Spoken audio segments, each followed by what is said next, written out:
In the near future, the economic situation has struggled to the point that only 20% of the citizens are employed and the rest of the population are rotting in poverty. Eventually the government decides to build a wall in the middle of the city, so now the jobless live outside of it in an area known as the zone, and the actives live in the prosperous city behind the wall. A strict army of guards protects this wall 24/7. 30 years after the wall was built, the situation in the zone includes a large number of untreated diseases and a lack of safe drinkable water. In the zone, Noah is going around checking sleeping people for clean water and tries to steal from a girl. When she reacts, Noah's mother Isya appears from behind with a knife and makes her drop the bottle. Suddenly a huge announcement appears on the screens of the wall saying that the government will be offering jobs for everyone soon, but the zoners have trouble believing it. Meanwhile in the city, Reuben and his wife Tiz are getting ready to go to work at Aquaville, the only water company. Their daughter Maëlle is getting dressed in different clothes than the rules indicate, so Reuben has to scold her not to get fined. He also reminds her to practice her exercises more often because she's mute and she's already seen as an outcast, so she must work hard to succeed. When they arrive at the office, they learn that Minister of Labor Monroe is finally being freed after a year of being a hostage because they've reached a deal with the rebels that kidnapped him. For the first time in a decade, Prime Minister Nadia visits the zone to give a very fake speech about equality and inform them what the deal is about. The rebels will release her husband Monroe and in exchange, 10,000 zoners will be given jobs in the city under the Solidarity Job Program. The zoners are very happy to hear the news, but the actives are worried and wary because they have a negative perception of poor people. After the announcement is over, Minister Monroe is released by the rebels and the guards take him to reunite with Nadia, who asks him in a whisper to announce he was treated well. Monroe tells everyone he's fine, but once he leaves with Nadia in their car, it's revealed he's missing 2 fingers. He's surprised that Nadia accepted the deal because she hates zoners, but she had to because Monroe's kidnapping caused an international scandal and the World Bank would stop lending them money if they kept ignoring the situation. At home, Monroe is given new fingers, and his daughter Zoe tells him he will answer questions later because right now his stress will distort his answers.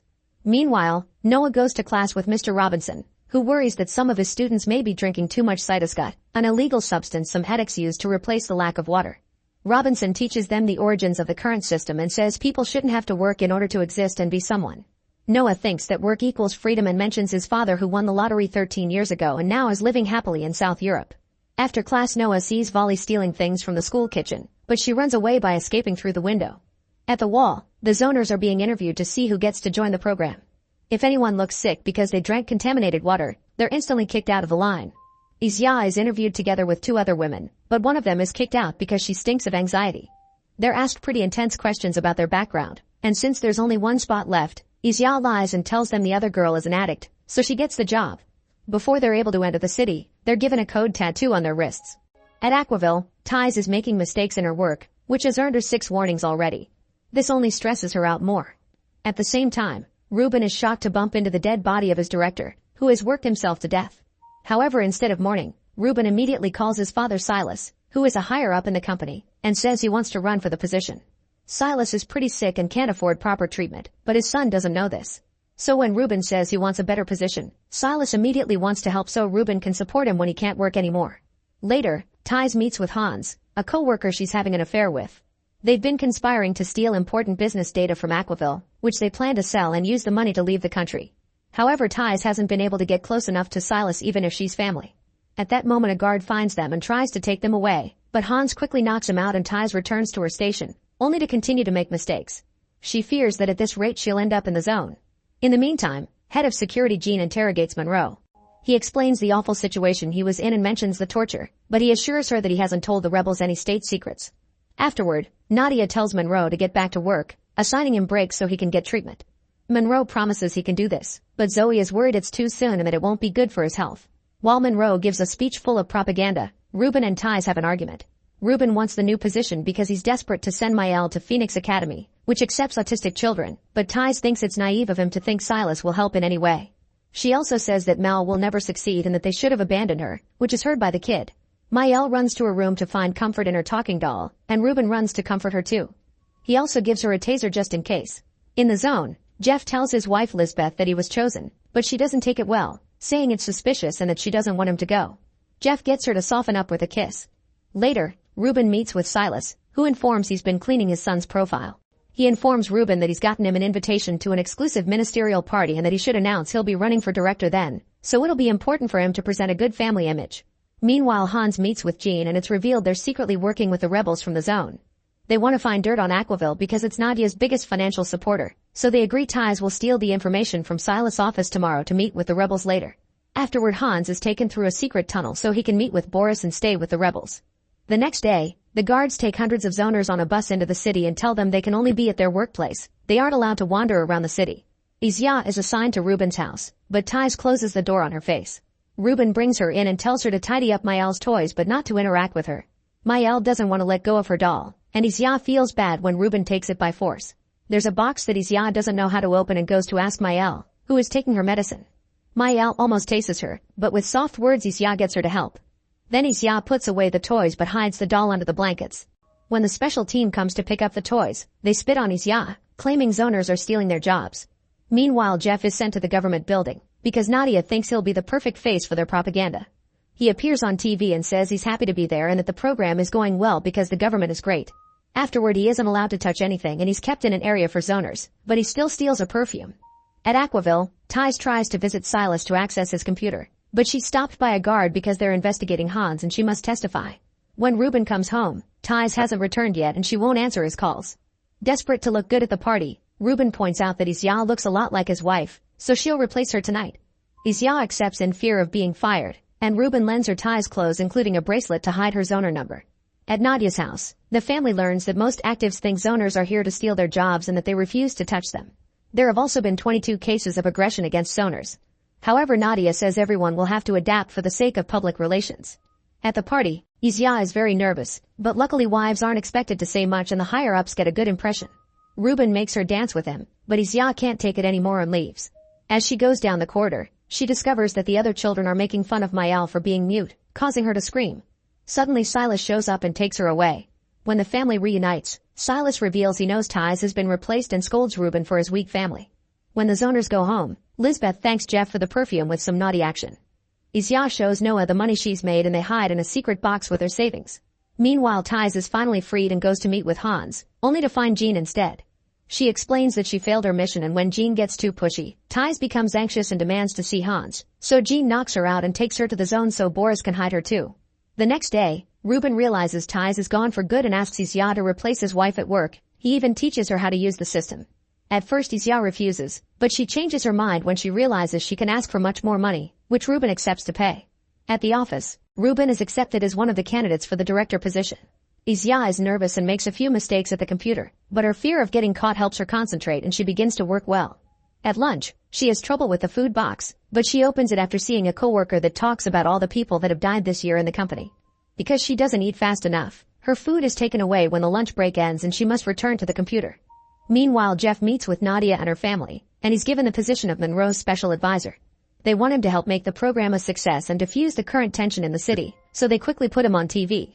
Monroe is nice in front of the cameras, but when they're left alone, he snaps at Jeff and almost chokes him, only to be interrupted by Zoe. Later over dinner, Zoe tries to tell Nadia how bad Monroe's mental health is, but Nadia tells her to shut up or she'll fire her. In the zone, Noah is helping Robinson with some old newspapers and finds an article about the lottery winner that makes him realize Isya has been lying about his father. Upset, he wanders around and is tripped by Volley, who notices his mood and invites him to have cytoscut with her. However, the substance makes Noah sick. In the rebels' hideout, Hans goes to check on Ties and confesses he's been using her to get access to Silas because he believes in zoners' rights. Ties thinks zoners deserve to be here, so Hans leaves her in the cell. Afterward, Ties is given 2 bottles of water, and she must guess which one wasn't poisoned. Later in the afternoon, Isya is taken by a guard because an employee identified her as a friend of Hans, who is still being investigated. Luckily, Jean is there and uses her power to free her, misdirecting the attention toward other women. When Isya leaves work, Jean follows her to know what's going on and immediately calls Boris to tell him of the replacement. They agree they'll try to get Isya to help them too.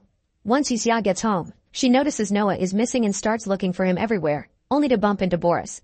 It's revealed he's Noah's father and he abandoned the family to become a rebel. He asks Isya for her help, but she refuses to get involved. Moments later, Isya learns that Noah is at Robinson's home, and the teacher manages to make a broth that helps Noah throw out the cytoscut to feel better. Afterward, Isya tells Robinson that she's replacing Ties and that she'll use the money to leave the zone with Noah. Then Isya goes home only to discover the rebels stole her savings. Meanwhile, Ruben is called urgently to check on Silas, who hasn't been feeling well. He finally learns about his illness and is devastated to learn his father doesn't believe in him, he's just using him. The next morning, it's revealed that Monroe takes a lot of medicine to be able to function. Over breakfast, Nadia informs him a zoner has killed his employer and they have to keep it under wraps. At the rebels' hideout, Izai has no choice but to accept to help to get back her money, and they tell her she'll receive a chip to insert in Silas' computer later. Hans learns that Tiz hasn't drank water in the 2 days and accuses the rebels of torture, but his concerns are ignored. Afterward he checks on Tiz and secretly gives her some water, but after seeing her condition, Hans decides to kill her to put her out of her misery. At Aquaville, an employee bumps into Izia and then she finds the chip in her hand. Ruben is put through a serious interview full of trick questions to make him prove he's normal. Then he's asked to fire a friend of his to prove his personal feelings don't come before his loyalty to the company. During lunch break, Izia tries to get into Silas' office, but she bumps into the CEO Bartholomew. He drags her into his office and takes advantage of her in exchange for promoting Ruben. In the meantime, Jeff is called to Nadia's office because there are zoners wandering around and playing soccer.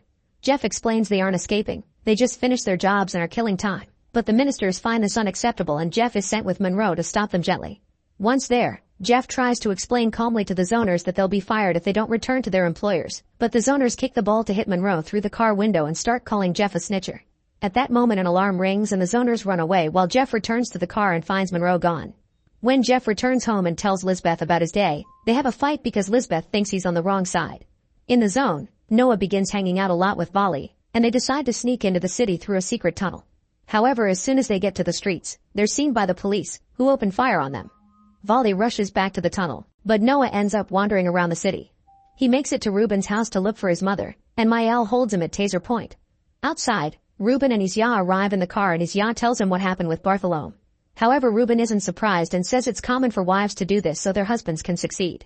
When they enter the house, they find Noah. At the same time the TV shows an alert over a zoner infiltration. Ruben feels bad for Izia and agrees to drive her and Noah to the wall. On the way there, they're stopped by the guards, but Ruben says he's taking his servant home and that Noah is his daughter. After dropping Noah at the tunnel, Ruben apologizes for everything and explains he's desperate for the promotion because of his daughter's situation, which makes Izia understand him better. When the duo gets home, Noah accuses Izia of selling her body to Ruben, and Izia slaps him before asking what's wrong. Noah confronts her about the lie and Izia explains how Boris abandoned them because of his activism, but Noah is still angry with her. The next day, Monroe suddenly appears on TV without having Nadia's approval first. He rants against the zoners and mute kids, saying that an invasion is inevitable. In the zone, Hans gets a call from Jean, who tells him that they need to act soon before Monroe's speech gets the program in trouble. Hans meets with the leader Saul, who turns out to be Robinson, and they start to make plans for an invasion. However, they'll need the intel from Izia first. Afterward, Monroe is taken to a psychologist and kept under watch 24/7, while Nadia asks her father Passeron for advice. He used to be a prime minister too and is responsible for the wall, thinking it was the only solution to keep order. Then Nadia learns from Zoe that Monroe's speech made many people fire or kill their zoners. There's now chaos in the city. Nadia tells her to make an announcement saying Monroe was speaking based on false information and any person that fires their zoner will be punished. At Aquaville, Ruben goes to see one of his opponents and finds him dead in his office. Meanwhile, during lunch, Izia is approached by Moi, another one of Ruben's opponents. Moi asks Izia to marry her so they can defeat Ruben together, but Izia refuses. When her sleeve accidentally slips back, Moi notices her zoner mark. Izia immediately calls Ruben and warns him, so Ruben rushes to the parking lot to confront Moi. She doesn't want to keep his secret, so Ruben ends up beating her up and killing her. Then he calls Silas, who quickly takes care of the body. Later, Ruben sees on the security cameras that the special team is trying to take the doll from Mael and rushes out of work. Mael bites the guy and hides in her room, so the man has no choice but to leave without the now broken doll. Soon Izia arrives and comforts Mael, showing her how to fix the doll with some thread. By the time Ruben arrives, there's a guard at the door, but when they go inside, Izia has already changed and the guard leaves without issues. Then Ruben breaks down and confesses he killed Moi, so Izia comforts him and they end up doing the naughty. Meanwhile, Nadia asks Jeff to make a video showing how much his life has changed for the better thanks to the program and to include Lisbeth in it. Knowing his wife won't help, Jeff goes home and hides a camera on the shelves. He also brings good food and a nice dress for Lisbeth, then convinces her to dance with him. They have a nice dinner together until Noah arrives and accuses Izia of doing nasty things with her employer, which looks bad on camera.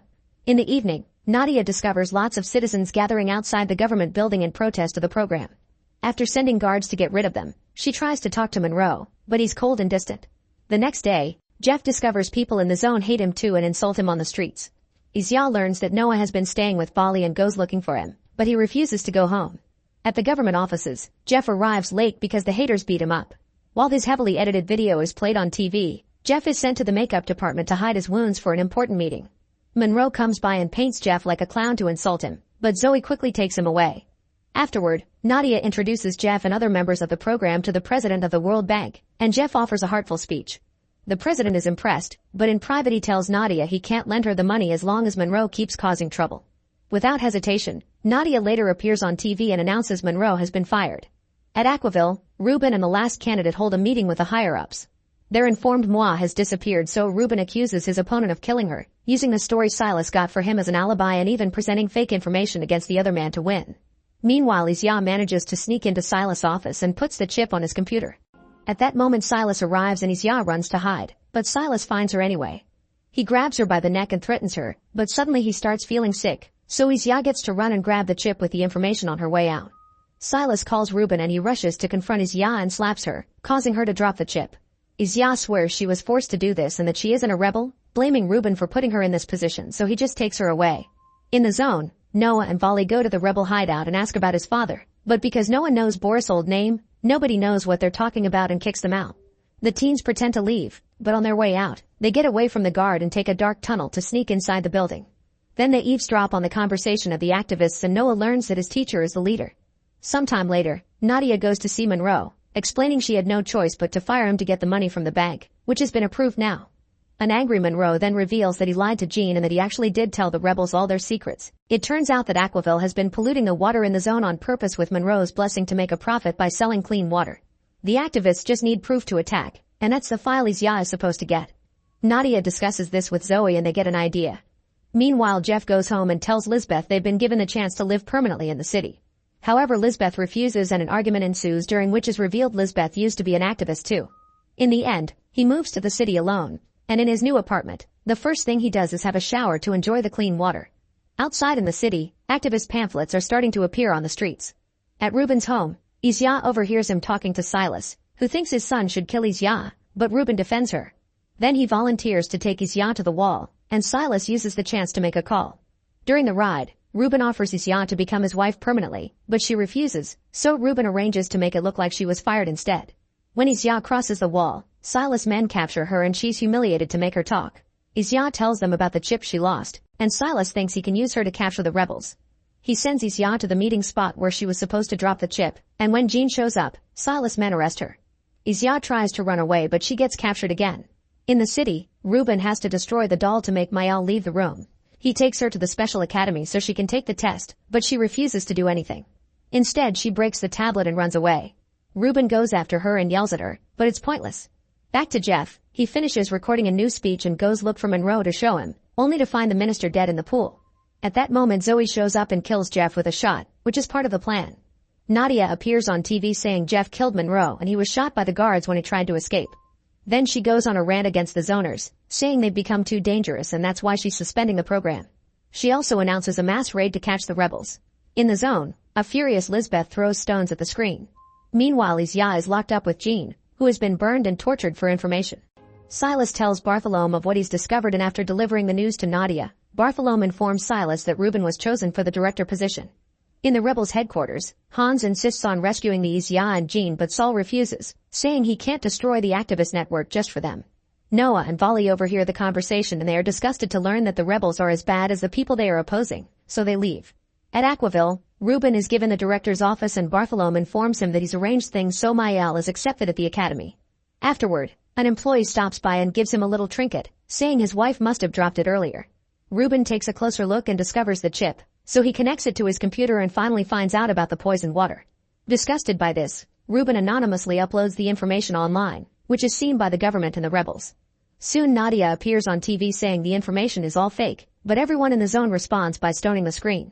Ruben goes home to take Maëlle, telling her they'll find Isya and escape together. When they cross the wall, they're attacked by Vali, but they let him go when he says he wants to see Isya. Noah explains what happened and suddenly they hear a bomb outside, so Ruben tells the teens to hide with Maëlle while he goes to rescue Isya, taking Vali's taser with him. Moments later, the rebels finally launch an invasion from multiple fronts and Nadia's defense plans aren't enough because it's not only zoners. Many people from the city have left their jobs and are supporting the cause as well. Saul wants to take over the TV first, but Boris takes Hans and a few others to attack the guards and demand information about Isya. Meanwhile, Ruben corners Silas at the office and hits him until Silas agrees to take him to Isya. On their way out, they're seen by another employee right before the TV announces Ruben is a wanted man because the IT team tracked the leak to his computer.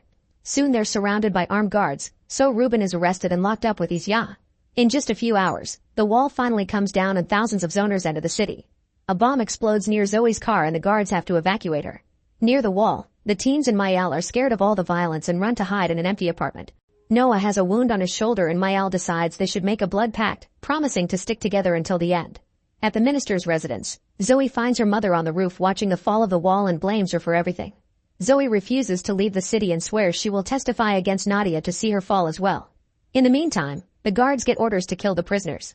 Ruben is immediately shot, but before Isya is hurt too, Boris shows up and kills the guard first. Then the rebels take Isya and Ruben to safety. At the same time, Saul and his men find Nadia, and they kill her behind closed doors. Afterward, Zoe approaches Saul and offers his experience to help him manage the country. 3 days pass and the TV announces that Nadia self-deleted, marking the beginning of a new era.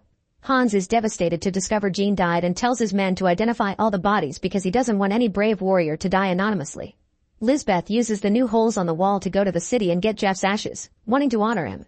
Ruben recovers in hospital and Mayel looks over him while Isya reunites with Noah. Boris comes by to check on them and Isya forces him to confess the truth to Noah, but things are just awkward between them. When Ruben is feeling better, Isya tells him she accepts to be his wife. Noah likes the idea and invites Vali to come with them, but she turns him down. Later at a press conference, Saul finally announces the end of the old system and the beginning of a new equal one. Afterward, he goes to see Passaron, who hasn't been well since Nadia's death. It's then revealed that Saul is Passaron's son and he was thrown out of the city because he didn't approve of his father's system. Saul promises to give Passaron the best doctor so he can live and suffer under the new system like the zoners did under his. To Passaron's shock, Nadia suddenly shows up alive and well, thanks to having accepted to work with her brother. Make sure to subscribe and turn on notifications so you can watch more videos like this. Thanks for watching.